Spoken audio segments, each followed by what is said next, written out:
Hello everyone, welcome to GATE academy.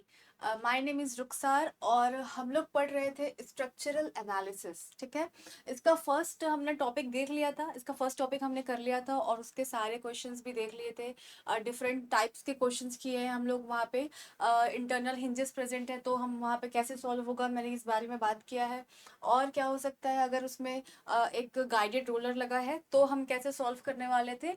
हमने लगभग सारे पैटर्न के क्वेश्चंस कर लिए हैं और इसी सेम क्वेश्चंस को हम क्या करेंगे, हम सेकंड मेथड से आज स्टार्ट करने वाले हैं। तो आज की क्लास में हम क्या पढ़ने वाले हैं, आज की क्लास में हम पढ़ेंगे सेकंड मेथड ऑफ डिटरमिनेसी। ठीक है, डिटरमिनेसी कैलकुलेट करने के लिए हम सेकंड मेथड आज यूज करने वाले हैं। उसके पहले कुछ चीज़ें हैं जो हमको समझनी होगी कि रिस्ट्रेनमेंट के बारे में। जैसे मैंने स्टार्टिंग में ही बात किया था कि रिस्ट्रेनमेंट यानी क्या होता है, रुकावट होता है। तो यहाँ पे एक रिस्ट्रेनमेंट वर्ड का यूज होने वाला है। इस चीज़ के लिए मैं पहले ही आप लोगों को बता देती हूँ कि इसका मीनिंग क्या होगा। कि अगर मुझे किसी रिजिड को अगर मुझे किसी जॉइंट को रिजिड बनाना है तो वहां पे मुझे क्या करना पड़ेगा, कुछ रिस्ट्रेनमेंट्स प्रोवाइड करने होंगे। ठीक है, जैसे अगर मान लो कोई हिंज है तो हिंज को अगर मुझे रिस्ट्रेनमेंट प्रोवाइड करके अगर मुझे उसे रिजिड बनाना है तो मुझे क्या करना पड़ेगा, एक डायरेक्शन जिसमें उसकी मूवमेंट हो रही थी उसको क्या करना होगा, मुझे रोकना होगा। मीन्स अगर यहाँ पे हिंज है, एग्जाम्पल देख लेते हैं। अगर यहाँ पे हिंज है और हिंज को मुझे क्या करना है, मुझे बनाना है रिजिड जॉइंट। इसमें हमको क्या करना पड़ेगा, क्योंकि क्योंकि इसमें क्या होता है, एक मूवमेंट जो है वही हो पाता है। तो इस मूवमेंट को रोकने के लिए मुझे एक रिस्ट्रेनमेंट प्रोवाइड करना होगा। ठीक है, तब जाके ये क्या बनेगा, एक रिजिड जॉइंट बनेगा। तो यहाँ पे number of restrainment required number of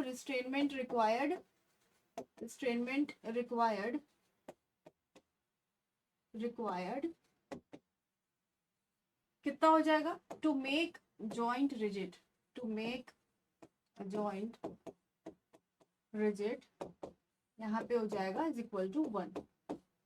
लेकिन वही अगर ये क्या होता, अगर ये एक रोलर सपोर्ट होता, तो अगर मुझे इसे रिजिड करना होगा तो मुझे यहाँ पे रिस्ट्रेनमेंट दो डायरेक्शन में प्रोवाइड करनी होगी। क्यों, क्योंकि इसका मूवमेंट हॉरिजॉन्टल डायरेक्शन में भी होता है और एक रोटेशन भी होता है।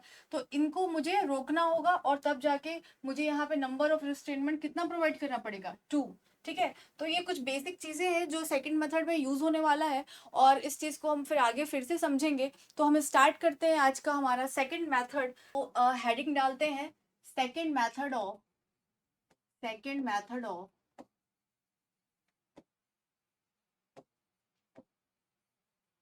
इनडिटरमिनेसी।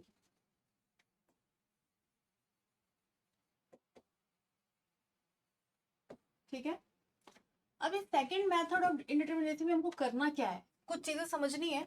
इस मेथड में हमको क्या करना होगा कि अगर कोई भी एक ऐसा फ्रेम है जिसमें अगर जो सपोर्ट रिएक्शन है, लाइक एग्जांपल लेके चलूं मैं, अगर मैं एक एग्जांपल बताऊं कि एक मैंने क्या बनाया, एक फ्रेम बनाया और इस फ्रेम में ये मैंने एक फ्रेम बनाया। ठीक है, अब इस फ्रेम में एक जो है, मान के चलो ये क्या है, फिक्स्ड है, एक है हिंज और एक बनाया मैंने रोलर। तो सबसे पहले मुझे क्या करना होगा, इस फ्रेम में मुझे सारे सपोर्ट्स को फिक्स्ड करना होगा या फिर रिजिड करना होगा। दोनों का मतलब क्या होगा, एक ही होगा, जिसमें हमको कोई भी मूवमेंट देखने को ना मिले।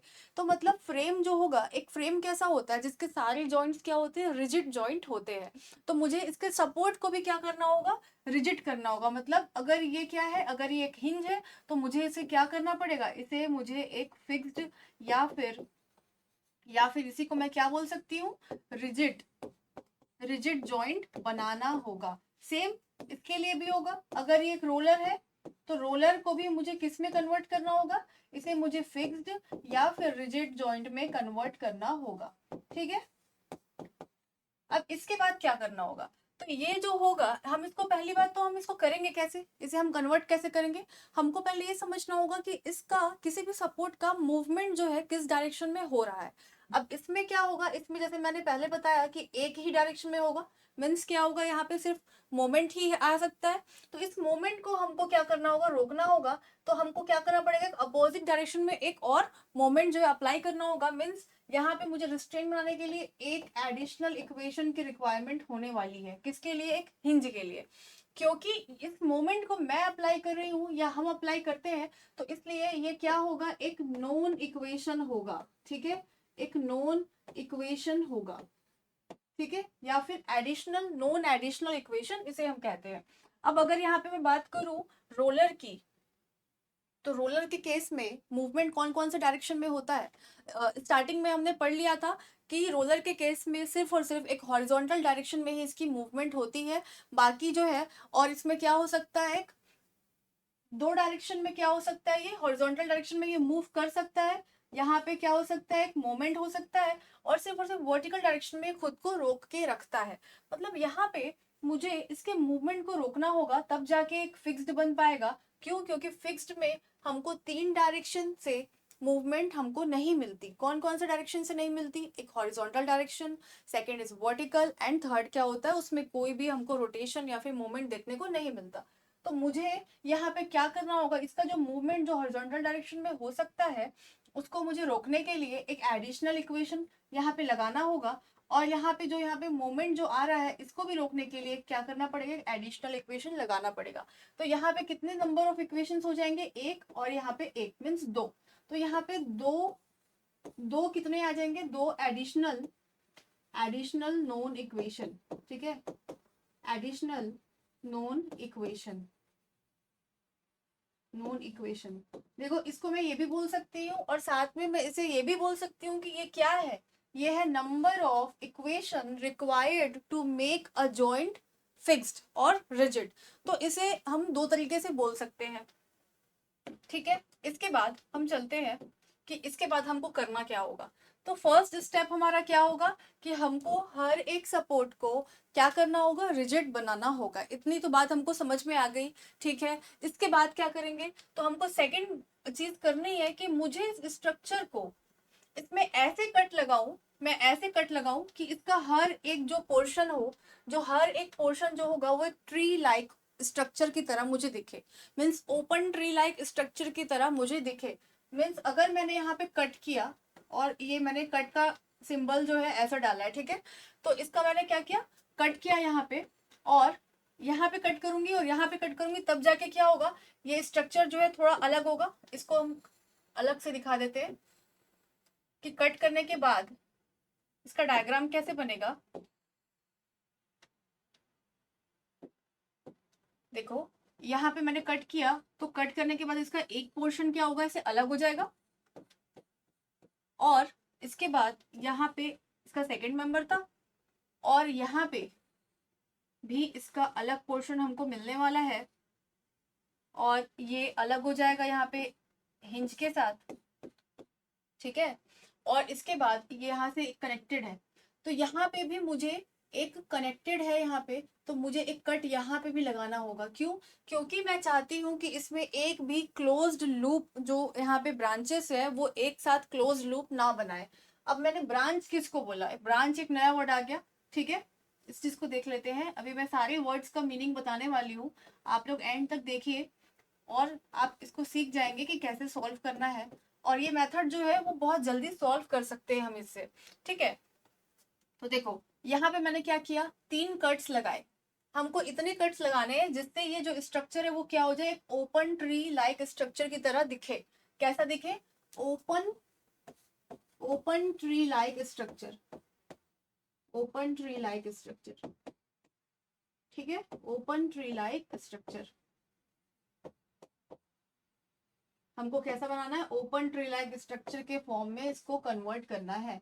तो कैसे कट करेंगे, हमने सबसे पहले क्या किया, कट यहाँ पे लगाया, यहाँ पे लगाया था, और उसके बाद सेकंड कट यहाँ पे लगाया, और थर्ड कट यहाँ पे लगाया। तो देखो ये एक ट्री के फॉर्म में दिख रहा है, जिसका एक रूट दिख रहा है, इसको मैं क्या बोल सकती हूँ, रूट बोल सकती हूँ।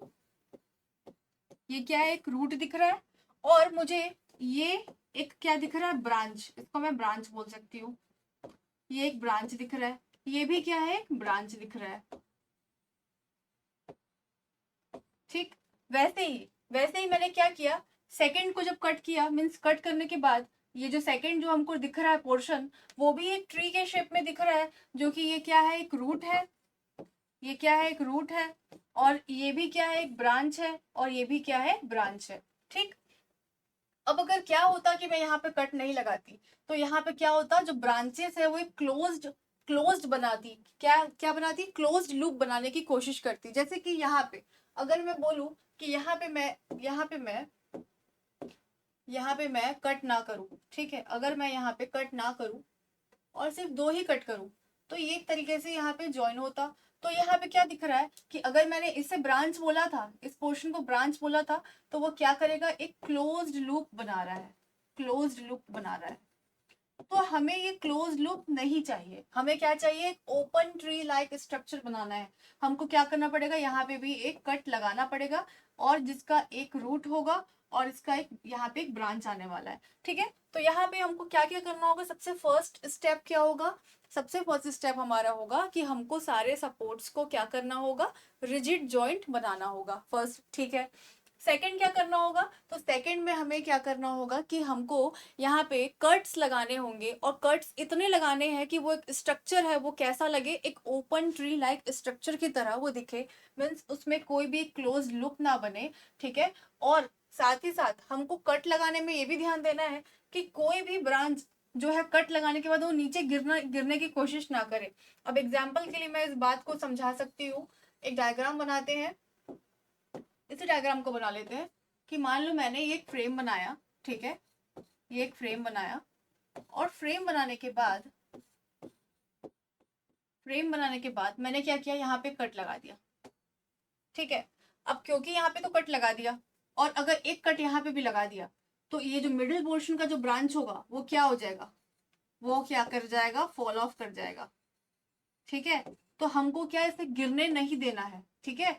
तो हमको इसलिए नंबर ऑफ कट्स हम जितने भी लगा सकते हैं, बट हमको ऐसे लगाना है नंबर ऑफ कट्स कि वो उसका एक भी ब्रांच जो है वो गिर ना जाए, है ना। ये चीज सोच के हमको इमेजिन करके ही इस चीज को करना है कि कितने हमको नंबर ऑफ कट्स रिक्वायर्ड होंगे, ठीक है, इस बात को समझते हुए। अब अगर मान लो एक यहाँ पे मैंने एक और बना दिया एग्जाम्पल के लिए, कि ये मैं बना रही हूँ, ये एक पोर्शन है, यहाँ पे कुछ सपोर्ट्स है, ये एग्जाम्पल के लिए, ठीक है। और मुझे बताने हैं कि इसमें नंबर ऑफ कट्स में कितने लगाऊं।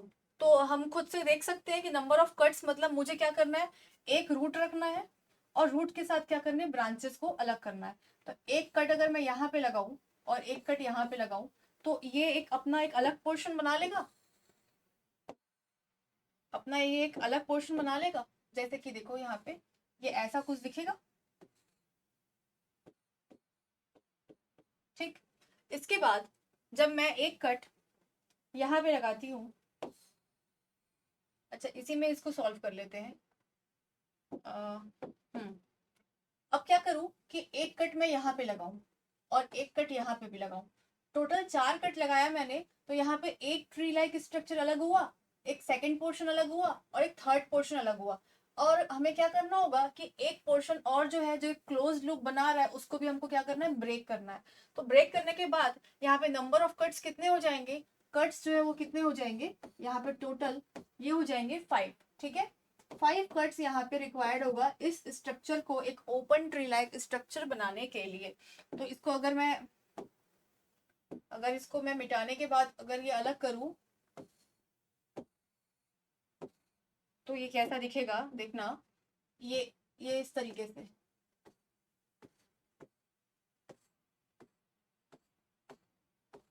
ठीक है। ये सारे जो है अलग अलग, एक अलग अलग ट्री लाइक स्ट्रक्चर में क्या हो गए, फॉर्म हो गए। तो हमको बिल्कुल ऐसे ही करना है, ठीक है। इसके बाद हम क्या करेंगे, थर्ड स्टेप में हम क्या करने वाले हैं, थर्ड स्टेप में हमको करना है एक फॉर्मूला होगा इसका, डीएस कैलकुलेट करने का, जो कि होता है DS means degree of static indeterminacy is equal to 3c minus R dash, ठीक है, 3c माइनस आर डैश। और ये फॉर्मूला कैसे आने वाला है, इसका भी हम क्या देखेंगे, जस्टिफिकेशन देखने वाले हैं, जस्टिफिकेशन देखने वाले हैं कि ये फॉर्मूला जो है वो कैसे आया, ठीक है। तो अब स्टार्ट करते हैं, और इसमें हम लोग कुछ नोट्स बनाते हुए चलते हैं, ताकि क्या हो कि कुछ टाइम बाद जब आप इसको रिवाइज करेंगे तो वो प्रॉपर जो है आप उस चीज को याद आ जाएगा, है ना। तो लिखना जरूरी है, लिखते हुए हम इस चीज को बनाते हैं। तो सबसे पहली चीज हम लिख लेते हैं सेकेंड मैथड, है ना। सेकेंड मेथड ऑफ इनडिटरमिनेसी,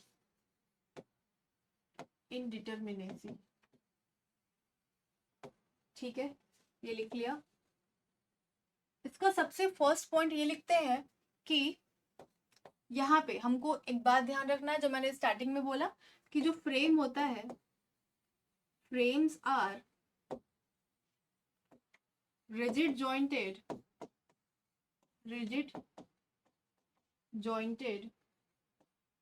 स्ट्रक्चर, ठीक है।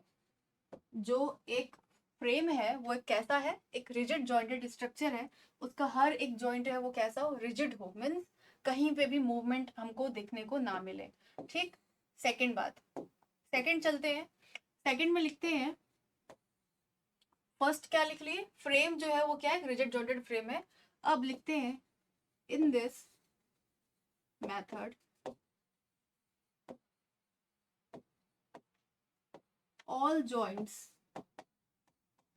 joints are made rigid by applying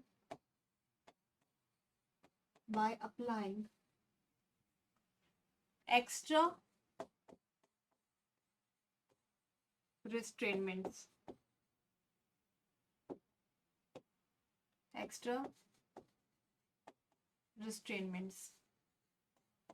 ठीक है। रिस्ट्रेनमेंट्स मीन्स रुकावटें, ठीक है। इस रुकावट से हमको क्या बनाना है, मीन्स हमको उसको क्या करना है, रेजिस्ट करके उसको रोक कर हमको किस में कन्वर्ट करना है, उसको रिजिड में कन्वर्ट करना है। रिस्ट्रेनमेंट्स हो गया, ठीक है। अब थर्ड लिखते हैं, इसके बाद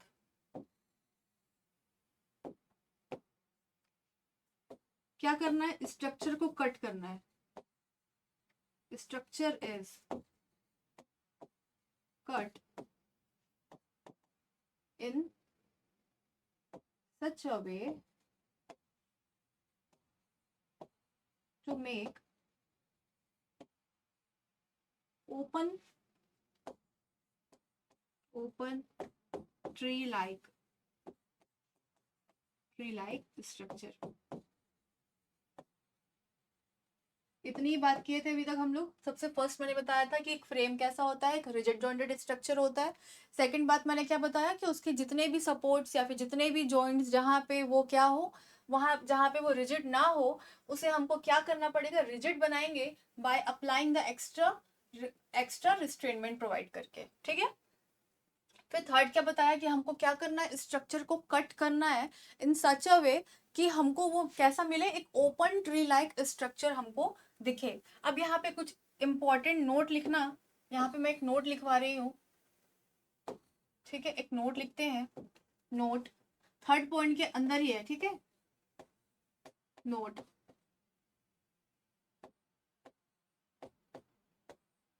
नोट में सबसे फर्स्ट पॉइंट जाएगा, tree should have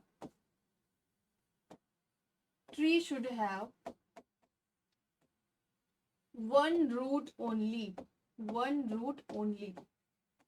ठीक है। उसमें कितना रूट हो, सिर्फ और सिर्फ एक रूट होना चाहिए, ठीक है।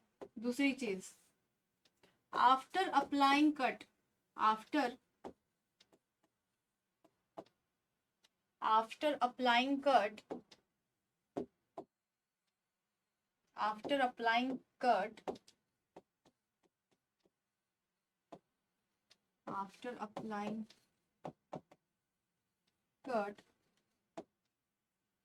branches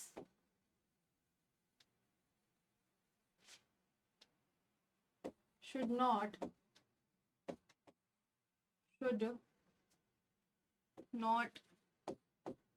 fall off, ठीक है। ब्रांचेस जो है वो क्या होनी चाहिए थी, गिरनी नहीं चाहिए थी, हमको ऐसे कट्स अप्लाई करना है। और थर्ड होगा, trees cannot have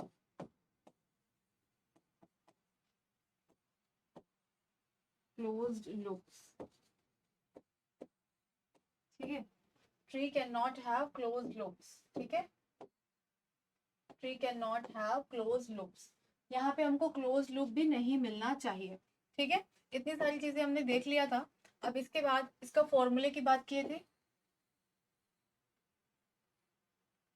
ठीक है। अब फॉर्मूला, ठीक है, तो देखते हैं, यहाँ पे लिख लेते हैं, here degree of static indeterminacy is given by, ठीक है। मैंने बताया था डिग्री ऑफ स्टैटिक इंडिटरमिनेसी क्या होगा इसके लिए, 3c माइनस आर डैश, ठीक है, 3c माइनस आर डैश। तो ds इज इक्वल टू, ये किसके लिए होगा, 2 डायमेंशन के केस के लिए होगा, इसको मैं लिख लेती हूँ फर्स्ट, ठीक है। फर्स्ट हो जाएगा 2 डायमेंशन केस के लिए, ds is equal to 3c minus R dash. अब यहाँ पे 3c में c क्या है, 3 क्या है और r डैश क्या है, तो यहाँ पे इस चीज को समझते हैं कि यहाँ पे जो c है वो क्या होगा, लिख लेते हैं यहाँ पे where c is equal to number of cuts required to make a structure determinate, ठीक है। मुझे कितने नंबर ऑफ स्ट्रक्चर की कट की रिक्वायरमेंट होगी, ये वो होगा, लिख लेते हैं कि number of cuts required, number of cuts required, number of cuts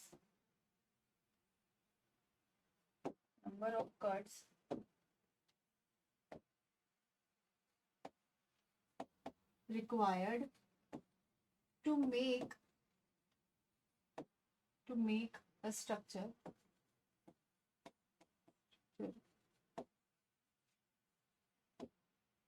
determinate,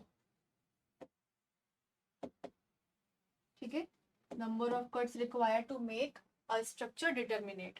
अब यहाँ पे आर डैश क्या है, आर डैश के बारे में वही है जो हमने स्टार्टिंग में क्या किया था, इसके बारे में डिस्कस किया था, number of restrainments required to make a joint rigid, ठीक है, नंबर ऑफ रिस्ट्रेनमेंट्स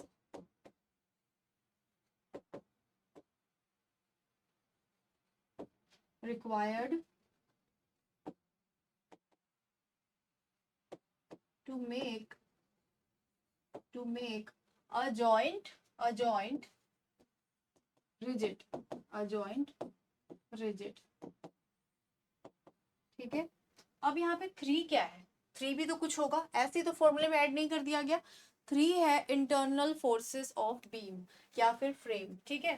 जब हम लोग मेंबर जब कट करते हैं, जब भी हम एक फ्रेम को कट कर रहे थे, ठीक है, जब भी हम एक फ्रेम को कट कर रहे थे, जैसे मैंने कट किया, तो कट करने के बाद यहाँ पे इस मेंबर में जो इंटरनल फोर्सेस जो आती हैं, जिसके बारे में हमने पहले भी डिस्कस किया, वो कितनी होंगी, 3 होंगी, एक हॉरिजॉन्टल डायरेक्शन में, एक वर्टिकल डायरेक्शन में, और एक क्या होगा, रोटेशन। तो ये 3 क्या है, कट करने के बाद इस पॉइंट पे आने वाला इंटरनल फोर्स, ठीक है। इसलिए वहां पे हमने क्या लिखा, 3 जो है वो क्या है, 3 है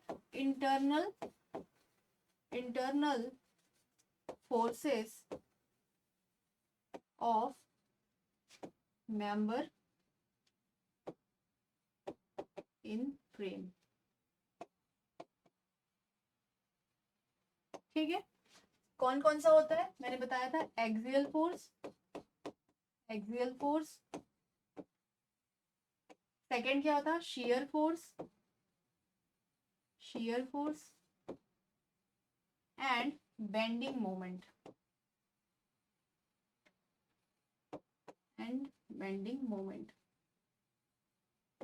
ठीक है। ये 3 चीज होती है, तो इसके बारे में डिस्कस कर लिए थे। अब ये 2D के केस में क्या था, 2D के केस में 3c माइनस आर डैश इसका फॉर्मूला होता है, और 3D के केस में क्या होगा, सेकंड लिख लेते हैं, 3 डायमेंशन केस में क्या होगा, ds is equal to 6c minus R dash, ये इसका फॉर्मूला हो जाएगा, ठीक है, 6c minus R dash, 6c minus R dash.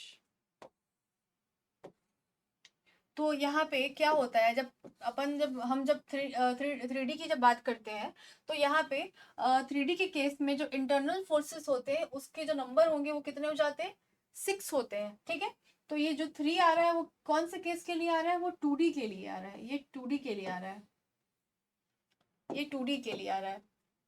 यहाँ पे लिख देती हूँ, यहाँ साइड में, या फिर इसके इसके एरो करके लिख देते हैं, 2 डायमेंशन के केस में है। और 6 किसके लिए आता है, वो आ जाता है 3D के केस में। ठीक है, ये होता है। तो ये फॉर्मूला यहाँ तक हम लोग लिख लिए हैं। अब इसका हम क्या करेंगे कि ये फॉर्मूला कैसे बना, इसके लिए हम बात करेंगे, इसका जस्टिफिकेशन देखेंगे। Justification of the above formula लिख लेते हैं, हेडिंग का जस्टिफिकेशन देखेंगे, और उसके बाद क्या करेंगे, हम क्वेश्चंस लगाएंगे कि क्वेश्चंस कैसे सॉल्व करने वाले हैं, है ना। तो फर्स्ट लिख लेते हैं हम justification, justification of above concept. ठीक है, इसका जस्टिफिकेशन देख लेते हैं। इसको समझने के लिए एक एक काम करते हैं, एक एग्जांपल लेंगे हम एक फ्रेम बनाते हैं।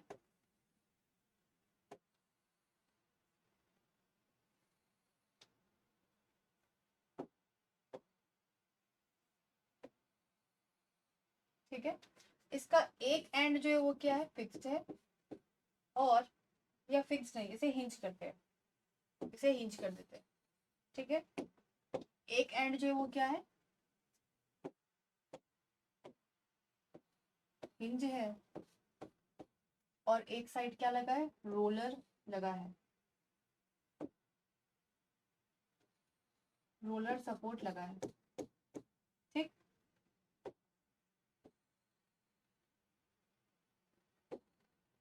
और इसमें एक डिवाइड है ये। ठीक है, सबसे फर्स्ट क्या करते हैं, इसे मैंने दिया नाम A B C D E, और ये हो गया F। अब सबसे पहली बात हमने क्या किया था कि एक रिजिड फ्रेम में सारे जॉइंट्स हमको कैसे मिलने चाहिए, रिजिड रहने चाहिए। तो अगर ये फ्रेम है और इसके सारे जॉइंट्स अगर रिजिड होने चाहिए, तो क्या मुझे A और F रिजिड दिख रहे हैं, नहीं दिख रहे हैं। क्यों, क्योंकि रिजिड में 3 रिएक्शंस आते हैं, मीन्स हमको कोई भी मूवमेंट देखने को नहीं मिलता, no movement, no movement. But यहाँ पे जो A और F है, A एंड F है, ये क्या है, हमको यहाँ पे हमको ये क्या मिल रहा है, हिंज, और यहाँ पे रोलर। तो सबसे फर्स्ट कंडीशन, इस कंडीशन में सबसे पहले हमको क्या करना पड़ेगा, इस A और F को मुझे बनाना पड़ेगा कैसा, रिजिड जॉइंट। ठीक है, तो यहाँ पे क्या करेंगे, हम लिख लेते हैं number of restrainments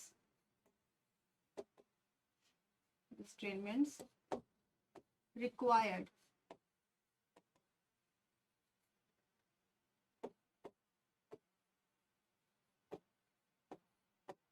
to make joint rigid। इसे ही मैंने क्या कहा था फॉर्मूला में, आर डैश। ठीक है, यही क्या है, आर डैश है। तो यहाँ पे आर डैश की वैल्यू क्या होगी, फर्स्ट क्या हो जाएगा, जॉइंट ए के लिए, जॉइंट ए के केस में क्या हो जाएगा, नंबर ऑफ रिस्ट्रेनमेंट की रिक्वायर्ड कितनी हो जाएगी, यहाँ पे 2 रिएक्शंस आ रहे हैं और हमको कितने चाहिए होते हैं, 3, तो मतलब मुझे एक और ऐड करना होगा। ठीक है, एक डायरेक्शन में जिसकी जो मूवमेंट हो रही थी उसे रोकने के लिए क्या करना पड़ेगा, एक अप्लाई करना पड़ेगा, इसलिए यहाँ पे नंबर ऑफ रिस्ट्रेनमेंट रिक्वायर्ड में कितना आ जाएगा, जॉइंट ए के लिए 1, और सेम जॉइंट एफ के लिए, जॉइंट एफ के लिए नंबर ऑफ रिस्ट्रेनमेंट रिक्वायर्ड कितना हो जाएगा, 2। ठीक है, 2। क्यों, क्योंकि यहाँ पे सिर्फ और सिर्फ एक ही डायरेक्शन में हमको रिएक्शन मिलता है, तो हमको यहाँ पे हॉरिजॉन्टल मूवमेंट भी रोकना है और रोटेशन भी क्या करना है, रोकना है। इसलिए मुझे दो डायरेक्शन में यहाँ पे क्या करना पड़ेगा, रिस्ट्रेनमेंट प्रोवाइड करना पड़ेगा, ताकि वो उसमें वो कैसा एक जॉइंट बन जाए, वो एक रिजिड जॉइंट या फिर एक फिक्स्ड जॉइंट बन जाए। ठीक है, तो टोटल नंबर कितने हो जाएंगे इसके लिए, अगर आर डैश जो है ए के लिए 1 है और एफ के लिए 2 है, तो total R dash is equal to कितना निकल के आ जाएगा, 1 प्लस 2 इज इक्वल टू 3। अभी क्योंकि इन सारे रिस्ट्रेनमेंट को हम प्रोवाइड कर रहे हैं, मीन्स इनको क्या कर रहे हैं, हम अप्लाई कर रहे हैं, तो वो एक नॉन इक्वेशन कहलाएगा। इसलिए इसको मैं कैसे लिख सकती हूँ, इसे हम ये भी बोल सकते हैं additional additional non equations. Additional non equation क्यों बोल रहे हैं, क्योंकि ये हम अप्लाई कर रहे हैं, तो इसके लिए इसका जो वैल्यू होगा वो मुझे पता होगा, तो यहाँ पे क्या होगा, एक नॉन इक्वेशन कहलाएगा ये, जो कि कितना हो जाएगा 3। ठीक है, ये इस चीज को अपन बोल सकते हैं। इसके बाद चलते हैं कट्स के लिए, कट्स प्रोवाइड करना है ना, ताकि वो कैसा हो जाए, ओपन ट्री स्ट्रक्चर बने।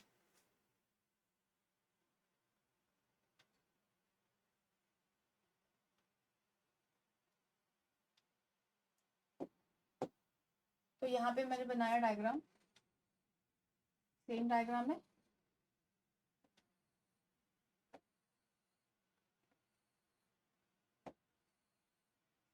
ठीक है, और क्योंकि मैंने क्या कर दिया, इसे फिक्स कर दिया, मतलब ये क्या हो गया, फिक्स्ड एंड बन गया, और एफ पॉइंट भी कैसा बन गया, फिक्स्ड बन गया, है ना, क्योंकि हमने क्या कर दिया, उसे रिस्ट्रेन कर दिया। तो यहाँ पे इसको रिजिड बोलूं या फिर फिक्स्ड बोलूं, एक ही चीज है, कंफ्यूज नहीं होना। ठीक है, A B C D E और ये हो गया एफ। ठीक है, इसके बाद अब यहाँ पे हमको क्या करना है, नंबर ऑफ कट्स प्रोवाइड करना है to make the structure open tree like structure. ठीक है, तो मुझे क्या बनाना है, इसको ओपन ट्री लाइक बनाना, तो मैंने क्या किया, एक यहाँ पे कट किया। ठीक है, एक कट क्या किया, यहाँ पे किया, और एक कट अगर यहाँ पे करूंगी तो फिर ये क्या हो जाएगा, एक तरीके से ओपन ट्री लाइक स्ट्रक्चर जो है ये बनेगा। यहाँ पे भी एक कट कर दिया। ठीक, कट करने के बाद ये एक अलग क्या बन गया, ब्रांच, और यहाँ पे अलग ब्रांच और एक अलग रूट, मतलब इसको डिवाइड करने पे ये एक अपना एक अलग ट्री दिख रहा है, और उसी तरीके से यहाँ पे एक दूसरा सेक्शन बना है। और मैंने नोट में क्या लिखाया था, नोट में मैंने लिखाया था कि एक ट्री का सिर्फ और सिर्फ एक ही रूट होना चाहिए। इसका मतलब ऐसा था कि अगर मान लो इससे एक मेंबर ऐसे जुड़ा होता, अगर मान लो इससे यही मेंबर आगे जाके ऐसे कुछ जुड़ा होता, तो अगर मैं मुझे कट करना होता, तो ये कट करने के बाद मुझे इसे भी अलग करना होता। क्यों यहाँ पे अलग करना होता, क्योंकि यहाँ पे दो रूट्स हो जाते। ठीक है, बट अभी हमारा केस वैसा नहीं है ना, अभी हमारा केस वैसा नहीं है, तो इस चीज का इतना सोचने की नीड नहीं है। अभी आगे क्वेश्चन करेंगे तो ऐसा भी क्वेश्चन सॉल्व करके देख लेंगे, तो फिर हम वहां पे समझ जाएंगे। ठीक है, ये बी था। तो यहाँ पे सब, तो यहाँ पे जब कट किया तो यहाँ पे क्या होगा, इंटरनल फोर्सेस आएंगी। ठीक है, अब ये इंटरनल फोर्सेस जब ट्री 1 में देखा, तो उसमें क्या होगा, जो डायरेक्शन इस पॉइंट पे आएगा, जस्ट अपोजिट डायरेक्शन में क्या होगा, इस point means D E F में आएगा। क्यों ऐसा हो रहा है, क्योंकि जब ये मर्ज हो तो इक्विलिब्रियम के कारण वो कैसा हो, एक तरीके से जीरो हो जाए वहां की फोर्सेस, तो इसलिए हमने क्या किया, अपोजिट डायरेक्शन में से बनाया। तो यहाँ पे देखो टोटल नंबर ऑफ फोर्सेस कितनी हो गई, पहला R1, ये जो वर्टिकल डायरेक्शन में है उसको लिखा, सेकंड R2 जो हॉरिजॉन्टल में लिखा है, और जो मोमेंट है वो लिखा R3। क्योंकि ये सेम है इसलिए वहां पे मैं क्या कर रही हूँ, नेमिंग नहीं डाल रही हूँ अलग से, R4 वहां पे नहीं जाएगा, यहाँ पे नीचे लिखेंगे R4, ये हो जाएगा R5, और ये हो जाएगा R6। ठीक है, ये सेम फोर्सेस और ऑपोजिट डायरेक्शन में है, इसलिए हम इसको क्या कर रहे हैं, नेमिंग नहीं कर रहे हैं, नंबरिंग नहीं कर रहे हैं। तो टोटल अगर मैं देखूं आफ्टर अप्लाइंग कट, यहाँ पे total number of unknown forces कितनी आ रही है, total number of unknown forces, unknown forces यहाँ पे है टोटल 6। कौन कौन सा है, R1, R2, R3, R4, R5 और R6। तो अगर मुझे ये 6 फोर्सेस पता चल जाए तो वो स्ट्रक्चर क्या होगा, डिटर्मिनेट बन जाएगा। ठीक है, तो लिखते हैं इस बात को, if this 6 unknown forces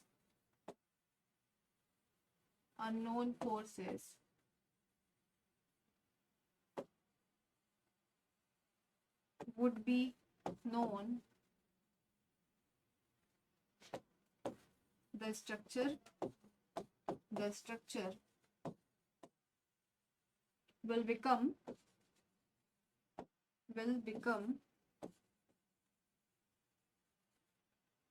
determinate.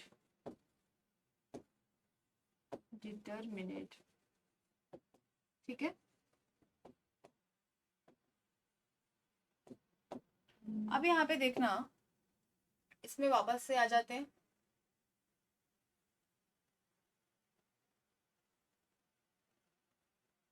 हाँ, इसमें वापस से देखते हैं।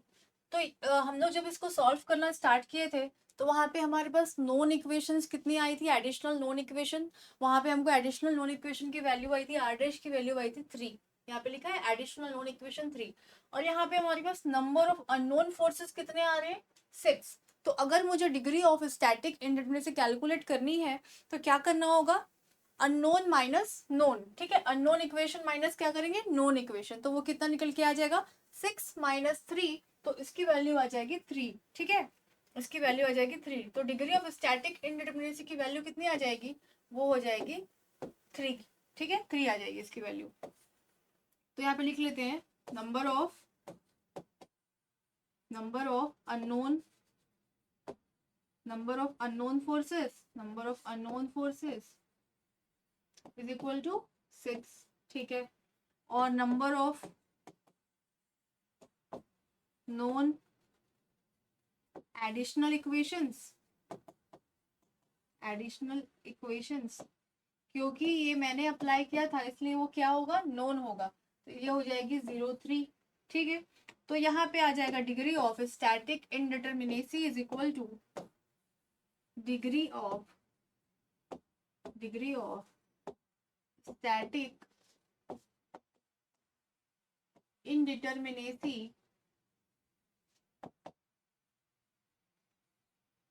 is equal to number of unknown forces 6 minus number of known forces, वो हो जाएगा 3। तो टोटल इसकी वैल्यू कितनी आ जाएगी, ds की वैल्यू आ जाएगी 3। ठीक है, अब एक चीज समझना, जो मैंने फॉर्मूला आप लोगों को स्टार्टिंग में लिखाया था, ds is equal to 3c minus R dash. तो ये जो वैल्यू 6 आई है, क्या ये 3c के इक्वल नहीं है। मीन्स यहाँ पे जब मैंने 2 कट लगाए थे तो मुझे यहाँ पे तीन क्या आए थे, internal forces plus 3 internal forces, total कितने थे, 6। तो जो इसकी वैल्यू आई 6 वो किसके इक्वल है, 3c के इक्वल लग रही है। क्यों, जितने नंबर हम कट्स करेंगे इनटू क्या किया 3। तो यहाँ पे हमने नंबर ऑफ कट्स कितने प्रोवाइड किया था, हमने नंबर ऑफ कट्स यहाँ पे 2 प्रोवाइड किया था। तो 2 में हमने मल्टीप्लाई किया 3, तो कितने आ गए, 6 आ गए। मीन्स अननोन फोर्सेस यहाँ पे हम डायरेक्टली इस फॉर्मूले से कैलकुलेट कर सकते हैं। और माइनस क्या करना था, हम माइनस क्या कर रहे थे, number of non additional equation. इसी को तो मैंने क्या बताया था कि ये क्या होगा, आर डैश होगा। ठीक है, यही क्या होगा, आर डैश होगा।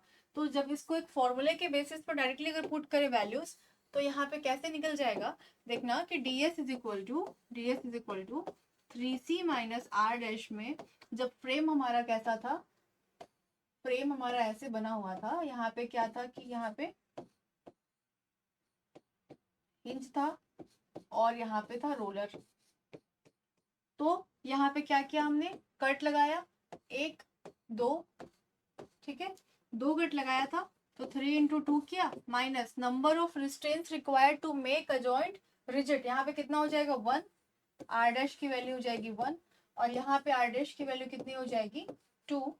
तो ये हो जाएगा 1 + 2 = 3, टोटल आ जाएगा 6 - 3। अब देखो कैलकुलेशन जो है हमारा इतनी जल्दी होने वाला है और कितने आसानी से हो जाएगा। बस यहाँ पे इम्पॉर्टेंट बात ये है कि हमको ये समझ में आना चाहिए कि हम नंबर ऑफ कट्स कहाँ पे अप्लाई करेंगे और इस चीज़ में आर डैश की वैल्यू जो है वो क्या पुट करने वाले हैं। अगर इस बात को समझ जाएंगे हम तो इजीली जो है ये कैलकुलेट कर सकते हैं और फर्स्ट मेथड से ज़्यादा जल्दी जो है हम इसको क्या कर पाएंगे, सॉल्व कर पाएंगे।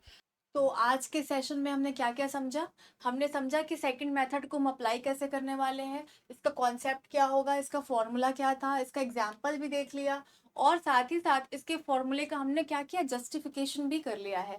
तो आज के सेशन में हम यहीं पे एंड करते हैं और नेक्स्ट सेशन में हम स्टार्ट करेंगे इसके ऊपर से न्यूमेरिकल्स। ठीक है, इस टॉपिक के ऊपर न्यूमेरिकल्स करने वाले हैं। ठीक है।